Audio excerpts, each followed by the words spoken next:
વાસીઓ માટે ચિંતાજનક સમાચાર। 2 દિવસ બાદ વધી શકે છે તાપમાનનો પારો। પારો 36 ડિગ્રીને વટાવી જવાની વકી। ઉત્તરને બદલે ઉત્તરથી ઉત્તર પૂર્વના પવન શરૂ થયા છે। તો ગરમી વધશે। હવામાન ખાતાની આગાહી પ્રમાણે હવે કાળઝાળ ગરમી માટે તૈયાર રહેવું પડશે। ગુજરાતવાસીઓ માટે ચિંતાજનક સમાચાર।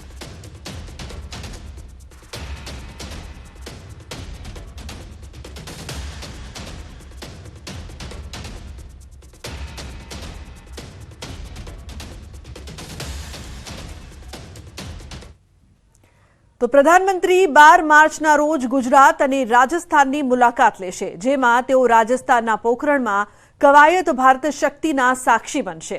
ભારત શક્તિ એક ત્રિસેવા પ્રક્ષેપણ અને દાવપેચ કવાયત સંરક્ષણમાં રાષ્ટ્રની અવિરતતા તરફની મજબૂત પ્રગતિનું ઉદાહરણ।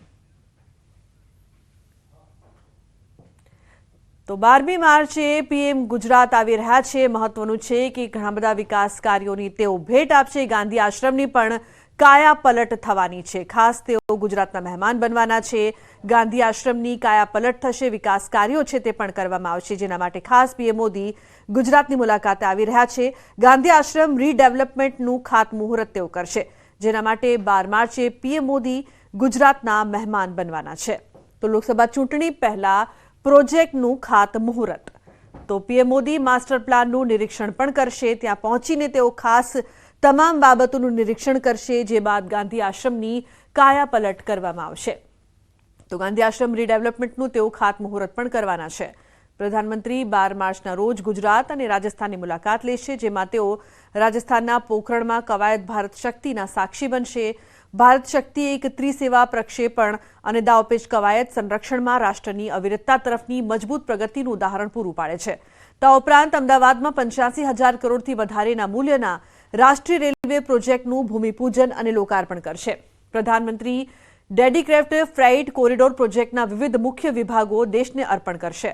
10 નવી વંદે ભારત ટ્રેનોને લીલી ઝંડી આપશે। કોચરબ આશ્રમનું ઉદ્ઘાટન કરશે અને સાબરમતીમાં ગાંધી આશ્રમ સ્મારકના માસ્ટર પ્લાનનો તેઓ શુભારંભ કરાવશે।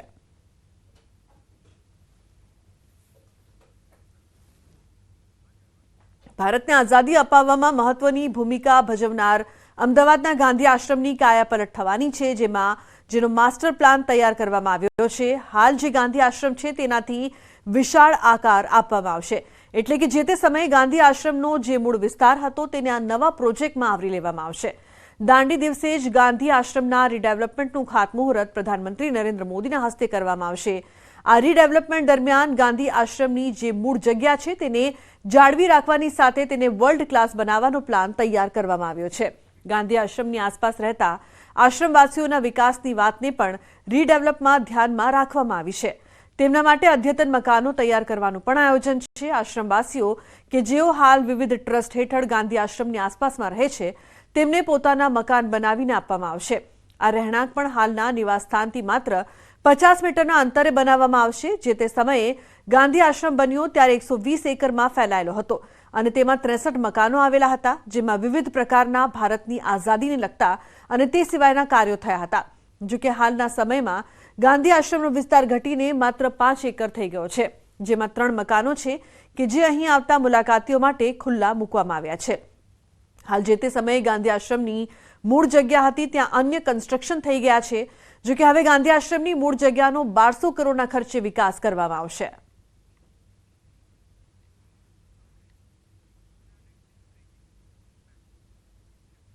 સમાચારમાં આગળ વાત દ્વારકાની। દ્વારકા જિલ્લામાં આજથી ફરી શરૂ થયું છે મેગા ડિમોલિશન। પોલીસના બંદોબસ્ત વચ્ચે ખંભાળિયા તાલુકાના સલાયા બંદર પર આવેલા જૂના રેલવે સ્ટેશન વિસ્તાર ગેરકાયદેસર દબાણ પર દાદાનું બુલડોઝર ફરી વળ્યું છે, જેમાં 70થી વધુ ગેરકાયદે મકાન સહિત કમર્શિયલ સ્થળોને તોડી પડાશે। સલાયા બંદર ખાતે સરકારી જમીન પર દબાણ કરેલું હોવાથી મેગા ઓપરેશન સુરક્ષાની દ્રષ્ટિએ સંવેદનશીલ ગણતા દરિયાકાંઠા વિસ્તારોમાં મેગા ડિમોલિશનની કાર્યવાહી કરવામાં આવી રહી છે।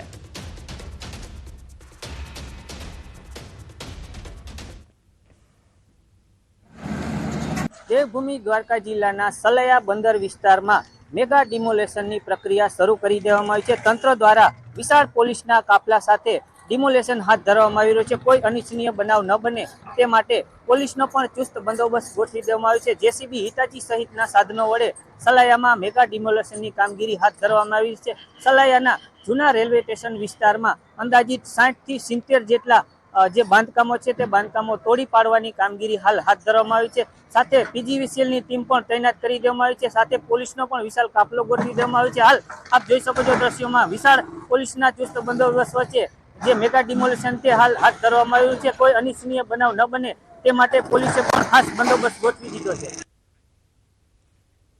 તો સુરતના વરાછામાં પોલીસ બંદોબસ્ત સાથે મેગા ડિમોલિશન, અસામાજિક તત્વોનો અડ્ડો બનેલા વિસ્તારોમાં ફર્યું બુલડોઝર। ટીપી 60માં મામાદેવ મંદિરથી ભગવતી સોસાયટી રોડ પરથી દબાણ દૂર કરવામાં આવ્યું છે। ગેરકાયદે ઊભા કરાયેલા 150થી વધુ ઝૂંપડાઓ દૂર કરવામાં આવ્યા। આ વિસ્તારમાં ટ્રાફિક અને ગંદકીની ઉઠી રહી હતી ફરિયાદો। ચુસ્ત પોલીસ બંદોબસ્ત સાથે શાંતિપૂર્ણ રીતે દબાણો દૂર કરાયા છે।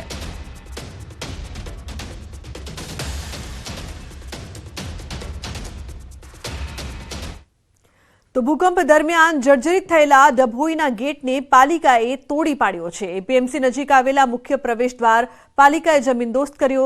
છેલ્લા ઘણા સમયથી ટ્રાફિકની અડચણરૂપ હતો આ ગેટ। ગત મોડી રાત્રે પાલિકા પ્રમુખની હાજરીમાં જમીનદોસ્ત થયો ગેટ। ડભોઈના એક સામાજિક આગેવાને પોતાના ખર્ચે વર્ષો પૂર્વે આ ગેટ બનાવ્યો હતો, તો આ ગેટને જમીનદોસ્ત કરવામાં આવ્યો છે।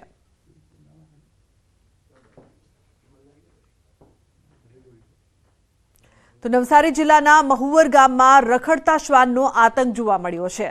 રખડતા શ્વાને 4 વર્ષના બાળક પર હુમલો કરતા તેને જીવ ગુમાવવાનો વારો આવ્યો। તને રાઠોડ પર શ્વાને હુમલો કરતા તે ગંભીર રીતે ઇજાગ્રસ્ત થયો હતો। હોસ્પિટલમાં સારવાર અર્થે લઈ જતા તબીબે તેને મૃત જાહેર કર્યો છે।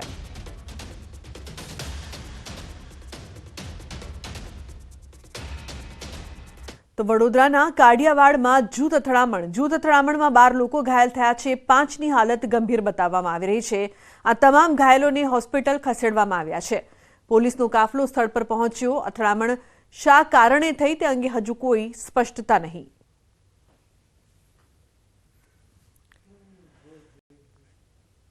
તો ગાંધીનગરમાં દંપતીને બંધક બનાવીને લૂંટ કરનાર 2 આરોપી ઝડપાયા છે।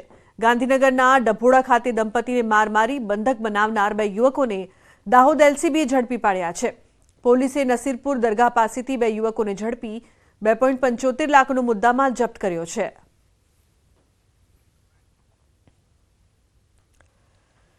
हमको 2 आरोपी को इस केस में हमने पकड़ा गया है, जो जिसका नाम है विनोद भाई लालाभाई भाभोर, जो पहले 10 केसों में गरफोर्ड और आर्म्स एक्ट केस में एक आर्म्स एक्ट केस में उसको पकड़ा गया है। इन दोनों में से हमको सोनी, चांदी और रोकड़ा पूरा मिला के 2,75,000 का मुद्दामाल रिकवरी हुआ, जिसमें कैश लगभग 35,000 है।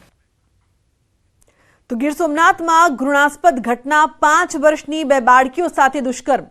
ગામના જ એક નરાધમ યુવકે આચર્યું કૃત્ય। બાળકીઓને ચોકલેટની લાલચ આપીને બાવળની ઝાડીમાં લઈ ગયો હતો, જ્યાં બંને બાળકી સાથે હિનકૃત્ય આચર્યું। પોલીસે નરાધમને ગણતરીના સમયમાં ઝડપી પાડ્યો છે અને વધુ કાર્યવાહી હાથ ધરવામાં આવી રહી છે।